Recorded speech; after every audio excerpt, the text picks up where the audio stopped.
Good morning. This is Janet with WWALS. Today we have Veronica Kelley-Summers with us.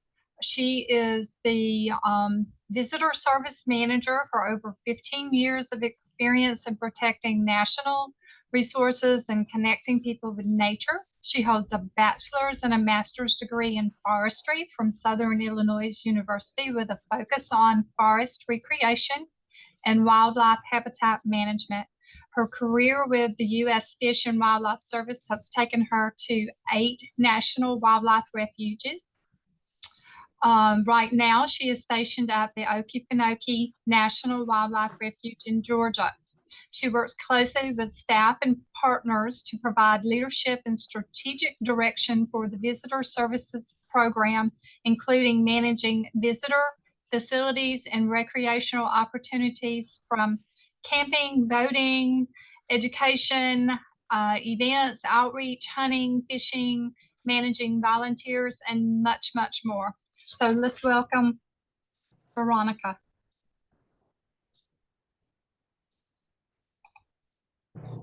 Thank you, Janet. Get my screen shared here.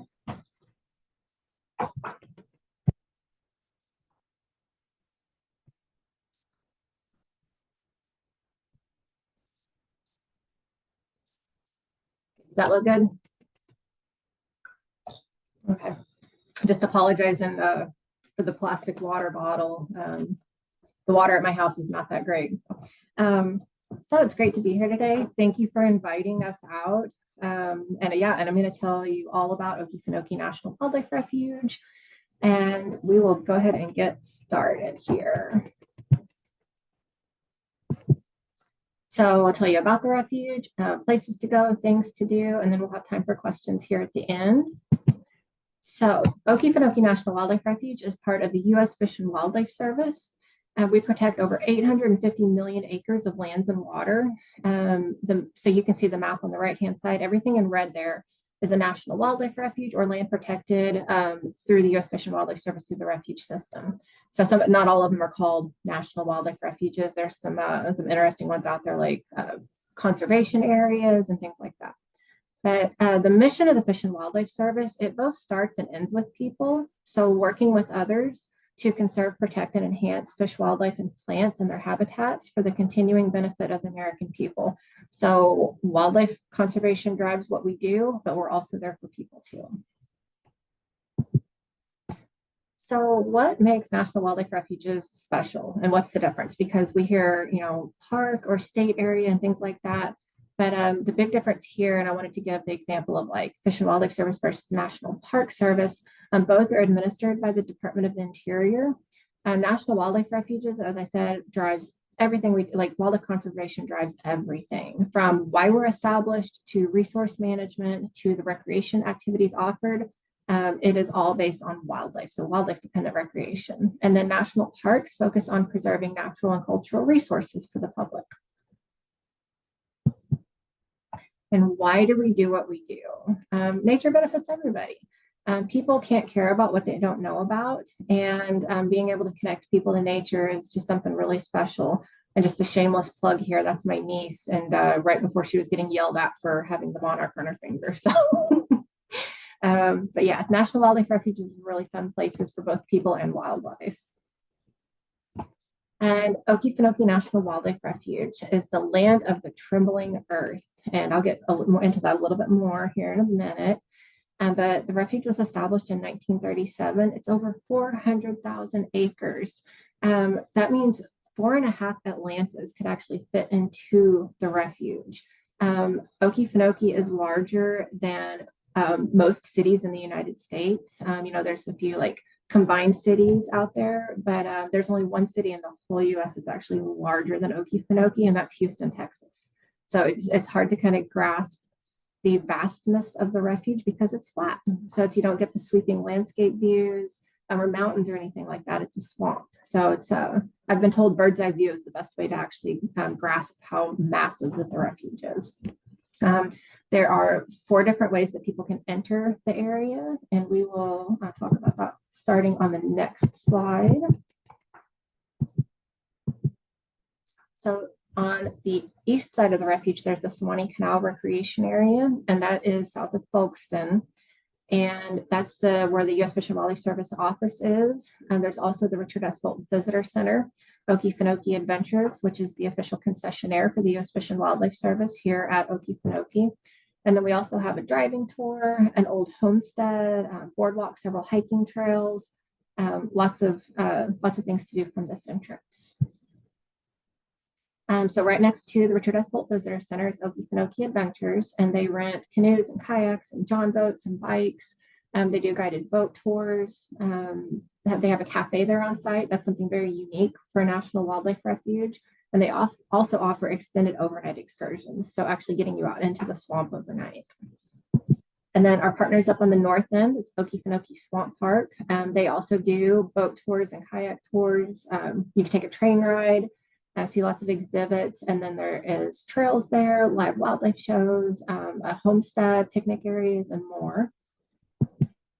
And on the far west side of the refuge, that is east of Fargo, is Stephen C. Foster State Park. And that's a really special place because it is the area around Okefenokee that is a certified dark sky park by the International Dark Sky Association.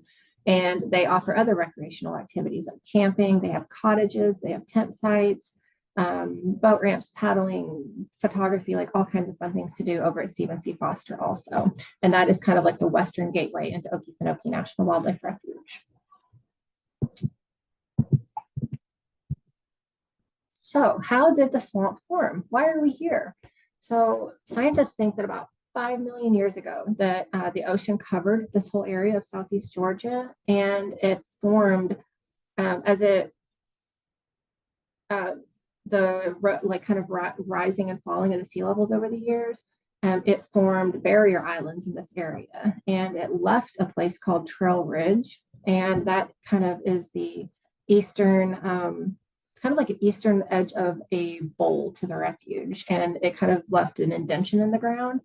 And so just over time, it used to be salt water, and then over time, lots of rainwater fell, and then the Okefenokee Swamp formed between 6,000 to 8,000 years ago. And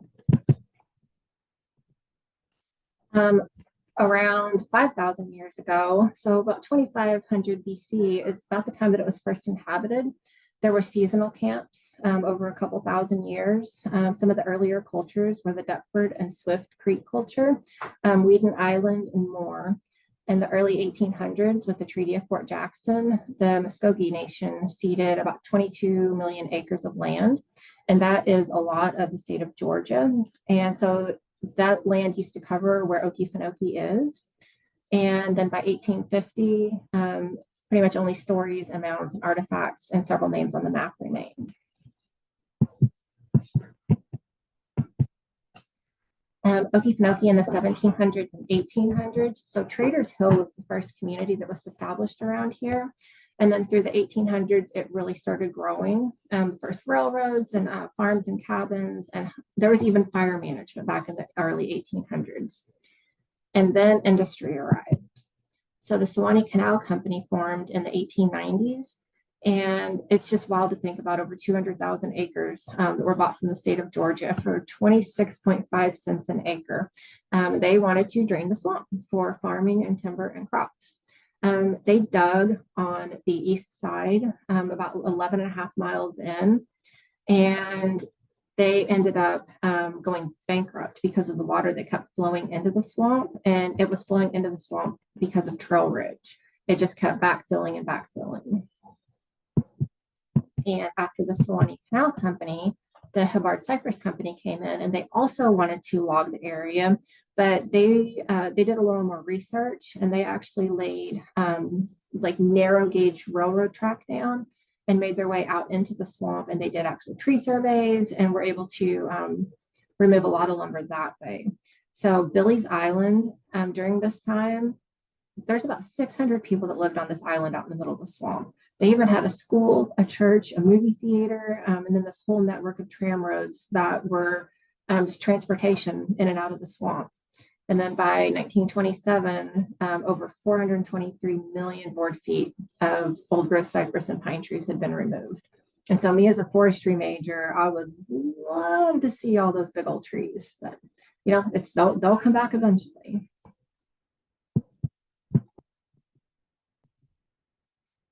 So in the early 1900s, so at the same time that the logging was going on, there were also researchers that were coming down from Cornell University. And these were scientists that wanted to study the flora, the fauna, the values of the area. And one of those scientists was Francis Harper. And he cataloged plants, wildlife, but he also studied the people of the swamp. So like all the early swamper families. And you can still read his writing, his journals, and see, and even listen to some of the audio recordings that he did back in the early 1900s. And the Okefenokee Society was trying to get this land right here protected because they saw how interesting, how neat the unique values of the swamp even 100 years ago. And so Francis was married to Jean Harper, and really cool part of the story is Jean Harper used to babysit President Roosevelt's children, and she was the one that started writing letters to him and kind of got it seen. And then the refuge was established as the Okefenokee National Wildlife Refuge in 1937. And not just National Wildlife Refuge, we've gotten several other designations over the years. So we're a national wilderness area, a national natural landmark, a wetland of international importance, a class 1 air quality area, and national water trail. And we're also a proposed World Heritage Site. Very interesting. We have back after World War I, between 1937 and 1941, we had Company 1433 here on the refuge, and that was a all-Black unit of the Civilian Conservation Corps, and it was 181 men, and they helped clean out the trails and basically clean up a lot of the old logging activity, removing some of the like old machinery and stuff that have been left out here, but they literally by hand carved out a lot of these trails here, constructed fire breaks. They built the administrative building here, the old manager's cabin. So they did a lot of work here. And, this is, almost 100 years ago. And Okefenokee has had its definitely times in pop culture. Over 7 movies and short films. There was even a Kermit and Miss Piggy episode where Kermit's nephew from the Frog Scouts of America visited Okefenokee. We've got Okefenokee Joe. We have Pogo comic by Walt Kelly. So out of all the wildlife refuges that I've been to, I don't know that I've seen a refuge that has been in pop culture as much as Okefenokee has.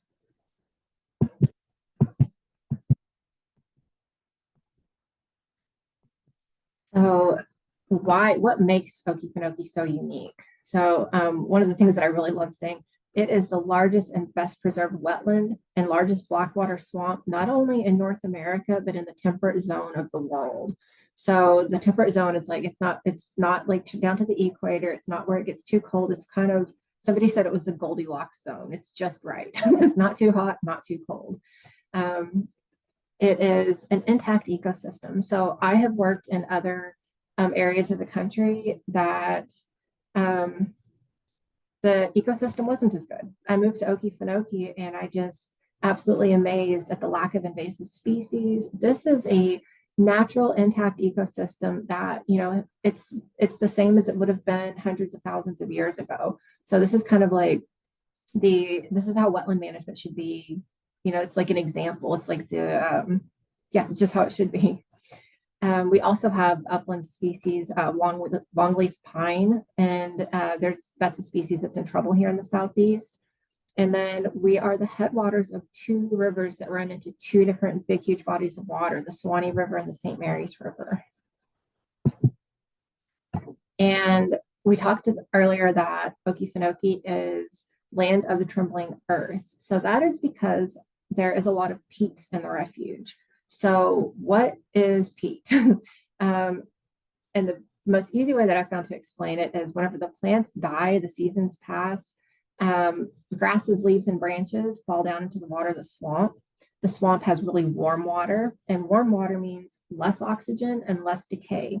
And so those plants build up and it makes what we call peat. And peat is what stains the water black. So it's kind of like a tea bag down, like whenever you make tea. So the water is not actually black. It's kind of like a tea colored water. And so all these plants sit down on the bottom of the swamp and it sits there and kind of bubbles. And whenever the methane gas is released, sometimes it makes that peat come to the surface. And so in this picture to the left, you can actually see down at the bottom of the picture is peat that has just come up from the bottom, not too long ago. And then behind that, you can see grasses that have started to grow. And then even back further, you can see trees growing. So that shows the full succession there of, of what happens out in the refuge here at Okefenokee. Oh, and I had the markers on here. Okefenokee is a global biodiversity hotspot. I won't read everything on the slide here, but we have so many species of birds, reptiles, amphibians, and mammals. We have over 850 plant species, including 18 carnivorous plants. So things like pitcher plant and bladderwort, and then several sundew, several other species of carnivorous plants. It's just super unique to this area. And so what do we do as far as resource management? We provide habitat for threatened and endangered species. We have a big fire program here, whether it's wildfire management or prescribed fire, and then also recreational opportunities. So the next couple of slides kind of explains more why the refuge is unique and why it's important to protect. So the refuge has done environmental DNA studies. So that is looking for DNA, specifically looking for invasive species. So things like skin cells or scales or feces. And it samples the water and it looks for those species to detect them and hopefully be able to respond and say, hey, we just found something that we're not looking for here. Let's do something about it. So the findings of that were all native species. There were no invasive reptile or amphibian species detected in these environmental studies, DNA studies. So that's a really good thing. And then we've also done electrofishing surveys. And again, no non-native species detected. Lots of cool other species. In that green bucket on the right, that's an amphuma. That's an aquatic salamander. So that's something pretty special that we have here. Oops. We also have fire management. And basically, whenever you build small fires, it helps to reduce the risk of large fires. So fire is natural in this ecosystem. We don't want it escaping the refuge into the local communities, though. So fire helps improve wildlife habitats and it helps, promote healthy growth of plants. And it also helps species like the gopher tortoise. They can go underground, and then the gopher tortoise is a keystone species that it's almost like a real estate agent. It helps other animals find homes because over 300 different species actually use those gopher tortoise burrows. And so getting into the recreation side of things, we recommend to everybody, we want to recreate responsibly. So that is know before you go. So checking the website and the Facebook page. Maybe you're planning on, visiting somewhere that is the boardwalk, but maybe we're doing maintenance on the boardwalk or something like that. So you always want to check the website and Facebook, and then check the weather before you leave. You always want to dress appropriately. You can never have too many layers because you can always remove more. Wear a hat, sunglasses. You always want to have sun protection out here, and then bring water, sunscreen, insect repellent, first aid kit. You may not need for insect repellent, but I'd rather have it and not need it than need it and not have it. We do charge an entrance fee. And new, actually within this last couple weeks, you can buy a pass on recreation.gov now.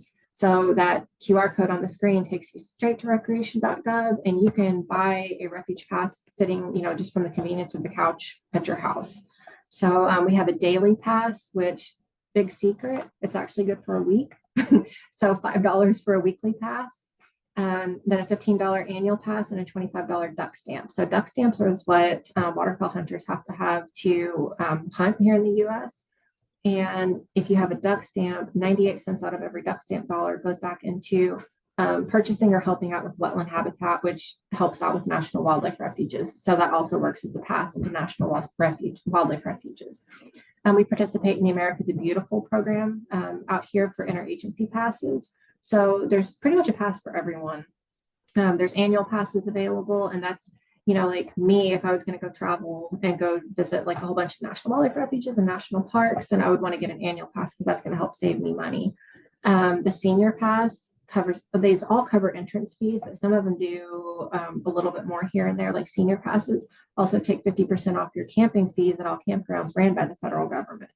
So there's, and always, call ahead and ask because it can help you save some money whenever you travel. And we do have fee-free days. So there's several days throughout the year that we don't charge an entrance fee, and those can change a little bit year to year, but those are all posted on our website. The next couple coming up, we've got one here at the end of the month for National Public Lands Day, and that is the single biggest volunteer day of the whole entire year across the United States. It's just a day of volunteering. And then October 12th, we celebrate the first day of National Wildlife Refuge Week. And then in November, we have two, one for Veterans Day and then one for our Pioneer Day event. And first place that you should stop at whenever you come to the refuge is the Richard S. Bolt Visitor Center. It's open 9 to 4, getting ready to be open 7 days a week, closed on federal holidays. But this is where you'll go to get your information, watch the refuge video, learn about special events. Yeah, there's the Friends of the Refuge's nature store in there, so you can get a souvenir, and then talk to the front desk staff about recent wildlife sightings and just, where to go and what to do. It's like I tell people, it's like you get to tell people what to do all day. It's kind of fun in a fun way. Different recreation opportunities. There's so many things to do out here. Everything from you can go birding and just look for wildlife, take pictures of wildlife. There's hiking and biking and paddling trails. Camping platforms. You can go camp out in the swamp, stay on a camping platform, and listen to the sounds of the swamp all night. Owls hooting, frogs calling. It's just an amazing, unique experience. Then we've got the Chester Island Homestead and the auto tour, lots of special events, bank fishing or by boat. There's even limited hunting out here during certain times of the year, pet walking in designated areas, and volunteering. So it's like, you really love the refuge, like really come and get involved. So definitely some wildlife watching ethics here. So you can increase your chances of seeing wildlife. Slow down, blend in, leave pets at home. There's places where pets are appropriate, but like if you're really wanting to see wildlife, it's probably best to leave them at home. And the sign up here, the speed limit of 25. This was for my previous refuge, but we had to reduce the speed limit down to 15 because it was 25 was too much. But yeah, you always want to slow down for wildlife. And wildlife watching etiquette. So it's like, if you look at the picture on the left, what is wrong here? So if you guys see the little poults, the sandhill crane young down at the bottom of the screen, these people are way too close with their cameras. And I bet you if you look close at those cameras, there's some zoom lenses that are probably 2 or 3 feet long. They don't need to be that close. And the sad part of this story is one of those babies got separated from the mom and went down into the canal, and it was never seen again. So we always want to, be respectful of wildlife and give them a safe distance. If, when in doubt, you can always use the rule of thumb. So you kind of like give that wild animal a thumbs up. If you can cover its body with your thumb, you're probably at a safe viewing distance. Ultimately, if you never want to feed wildlife, pursue, harass, even playing bird calls. I know people don't like to hear that, but playing bird calls or hooting at owls, that kind of gets them in the defense mechanism, like defense posture. And then they're just like kind of on guard, and they're not preening, they're not taking care of their nest, they're just kind of watching you. So, ultimately, if an animal changes its behavior, that means you're too close. So we have places to watch wildlife. Swamp Island Drive is a 7.2 mile auto tour. There's a self-guided brochure and numbered numbered spots along it that you can just kind of follow along and read about what you're seeing in the distance. So there's trees out there with white rings on them. The brochure explains that those white rings are red-cockaded woodpecker trees. You can get to the Chester Island Homestead and the Chester Island Boardwalk, and there's several other shorter land-based trails there, and just tons and tons. Like the slower you go, the more you see, and lots of wildlife and plants to explore along the way. And you can get out to the historic the Chester Island Homestead. It was first built in 1858, and then several years later it burnt down and was rebuilt in 1927. But the grounds there, it really showed how, over 100 years ago, how the Swamper families lived out here. And then certain times we have staff out here that open up the house and you can go have a tour. And there's also the annual Pioneer Day event that we've got lots of tents, and it's the busiest day of the year out there, and it's in November. Chances to see iconic wildlife, lots of wildlife. Opportunities for photography. We have priority uses on national wildlife refuges, and watching wildlife and photographing wildlife are two of those. So that's, those are passive, great ways to kind of take in nature and relax a little bit. Over 230 species of birds here on the refuge. There are bird rookeries that we lovingly refer to as waiting bird factories. So, places where lots and lots and lots of baby birds are born. Over 50 species of mammals exist here on the refuge. So this is just a few. I think I need to add a picture of a black bear in here. That would probably fit well. Over 64 species of reptiles and 37 species of amphibians. That's the biodiversity, especially of amphibians, that just speaks volumes to me. And then our alligators. Alligators are a keystone species in themselves because they create what we call gator holes, and those are deeper parts of the swamp that in times that it's kind of more like drought-like and water starts to dry out, those gator holes will be places that animals can stay and kind of seek refuge in during the drier times of the year.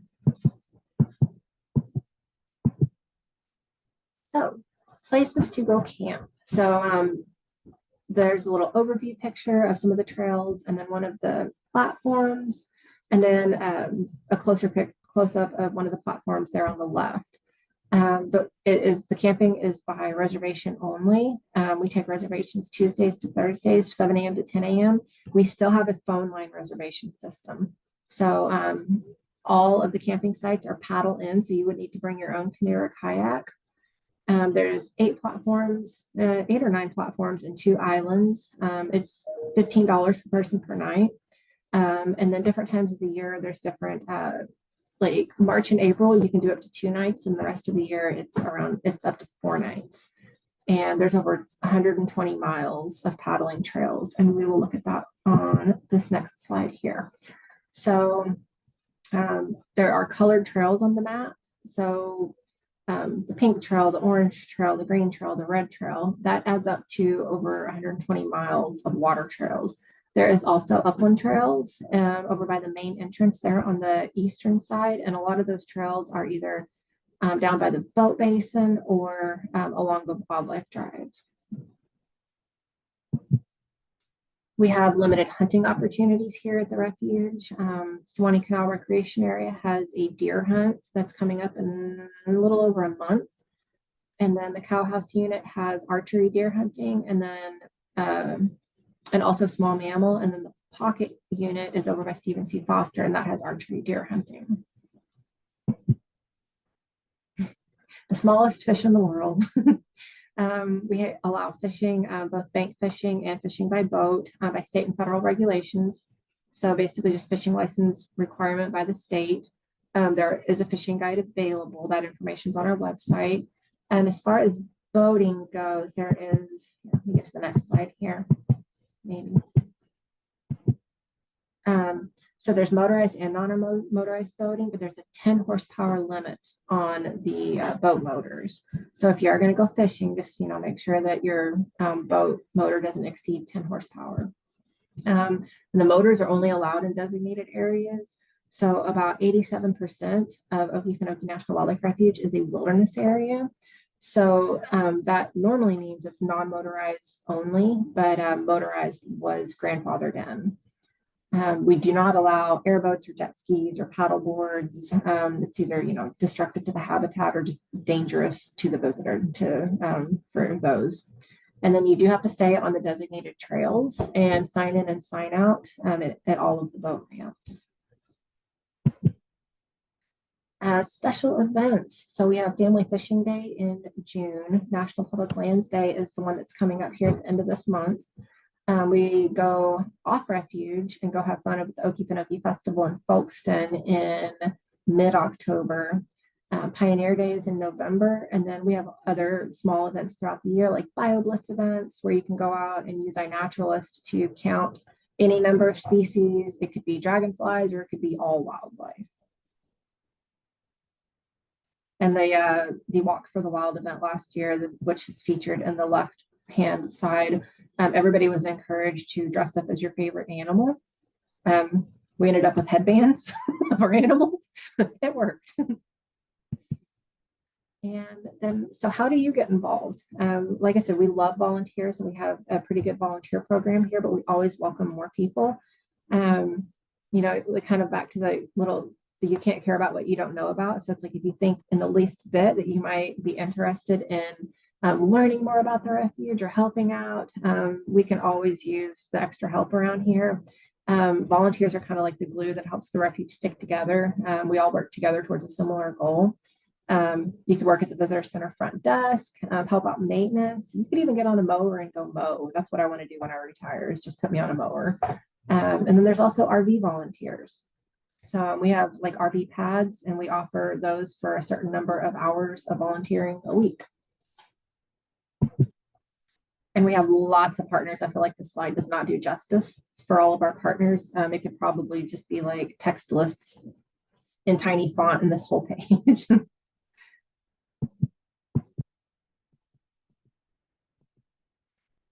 So future, looking at potential threats to Okefenokee, it would be changing land use, declining habitat like longleaf pine, because there's wildlife species that depend on longleaf pine, and development, which kind of goes along with the changing land use. I'm really partial to wildlife corridors, and animals need enough space to move around. The smaller the animal needs less space, but larger animals like bears, deer, things like that, they need a lot more space to move around.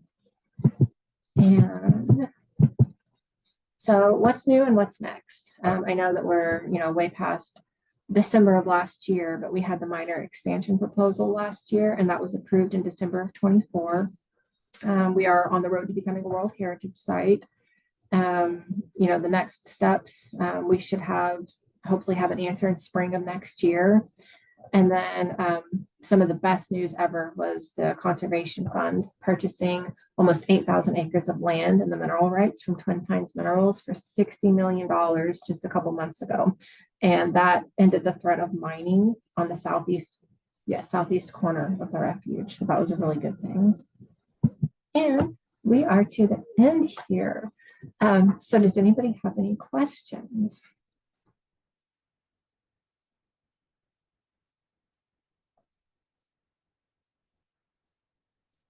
I'm all good. Thank you, Veronica. You are welcome.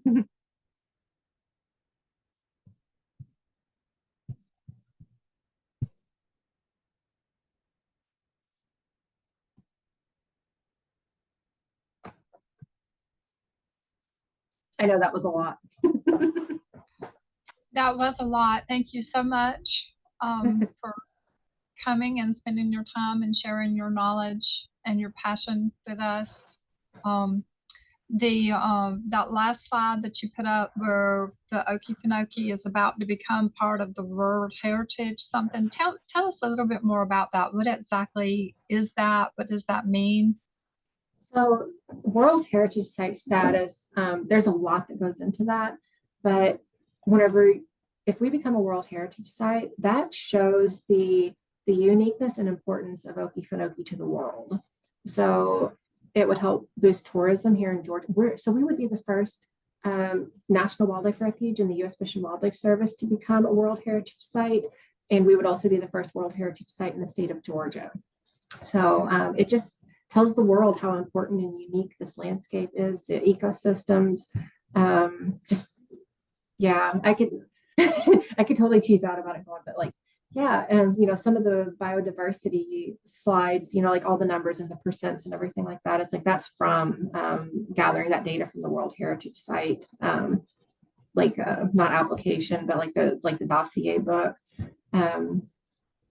Yeah, so yeah, it just increases the awareness of Okefenokee. And we already get a lot of visitors from around the world, so it's like I'm sure we'll see like an increase in visitation from maybe countries that have never even heard of us before.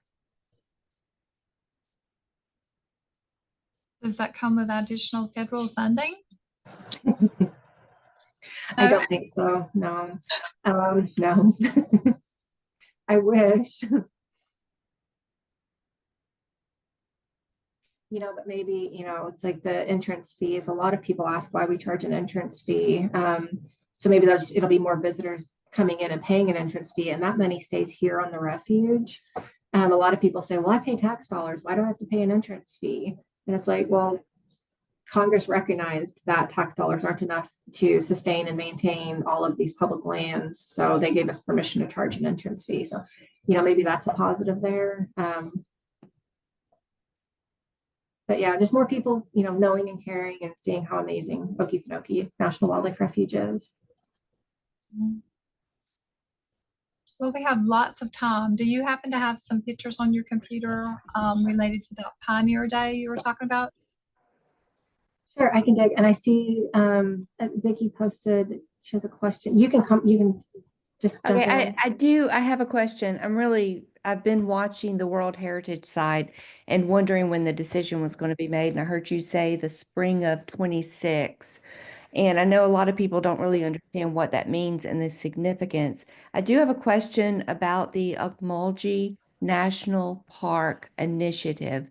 Has the Okefenokee and the Okmulgee been partnering or talking at all? Because I see these sites related with the importance of the Native American history and early settler history in South Georgia, south of the Oconee River.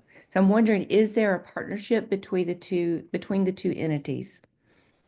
I think there's more potential than what is probably being pursued, but I'm just speaking from I've been here for about a year and a half, so I don't want to talk out of turn or however you say that, but I know that our refuge manager, he's in really good contact with other like Cumberland Island for the national park. So I would be willing to bet I could probably go ask him, who's the manager there or site superintendent for the park? And he would be like, oh, it's this person. But yeah, no, I think there is so much potential. The history here, and not just the land, but the people history is just, it's amazing. I feel like I've learned more about the history of Okefenokee than I did even where I grew up at since I've been here.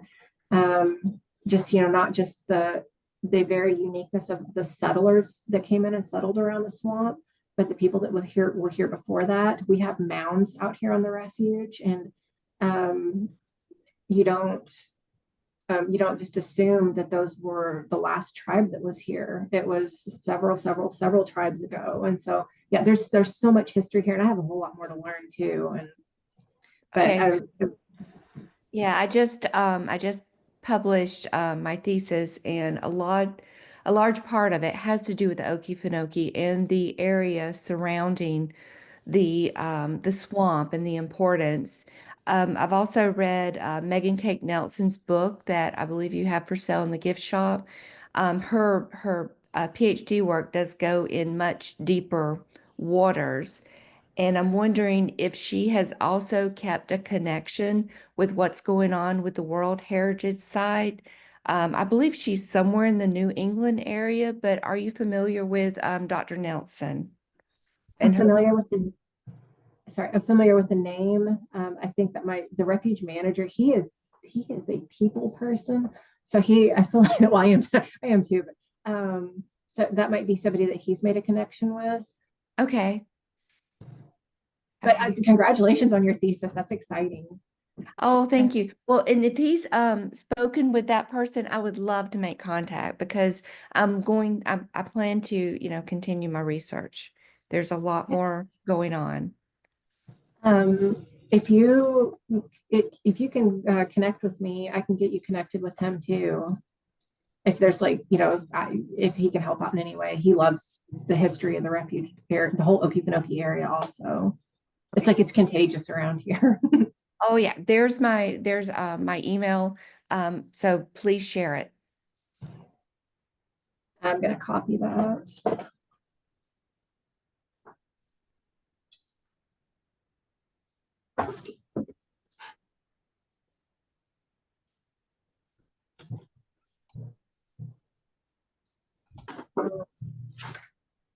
Right. I'm going to be weird and take a picture of the screen here because I can't get a good thing up to copy your email.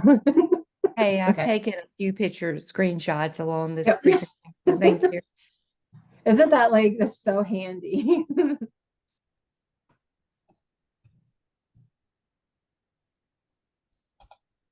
Yeah, I feel like in the year and a half that I've been here, I worked at a refuge one time. It's DeSoto up in Iowa, and there was an old steamboat that sunk in the Missouri River, and then they recovered it about 100 years later. So their slogan there was DeSoto National Wildlife Refuge, where nature meets history.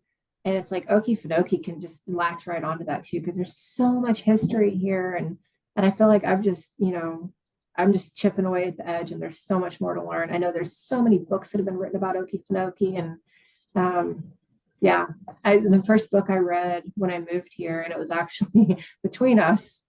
It was the first book I read outside of grad school, and it had been like 9 or 10 years because I just got journal articled out. But it was the Okefenokee album that was the Francis Harper journals, and I was just amazed. Like every part of it, the swamp talk at the end, and the all the folk songs, and just all the history. It was I couldn't put it down. It was super cool. I think I read it in like 4 days, and my husband's like asking me questions, and I'm just like, what? But yeah, that was a really good one. Then I've got a couple books sitting on my coffee table right now that's like, okay, these are next. I totally understand.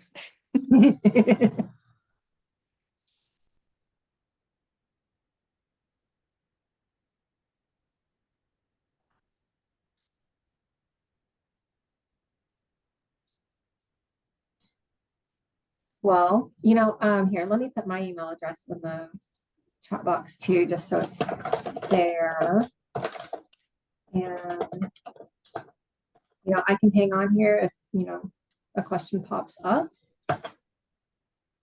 But I also don't want to take any more time that if, someone needs to eat lunch or go out and get some fresh air.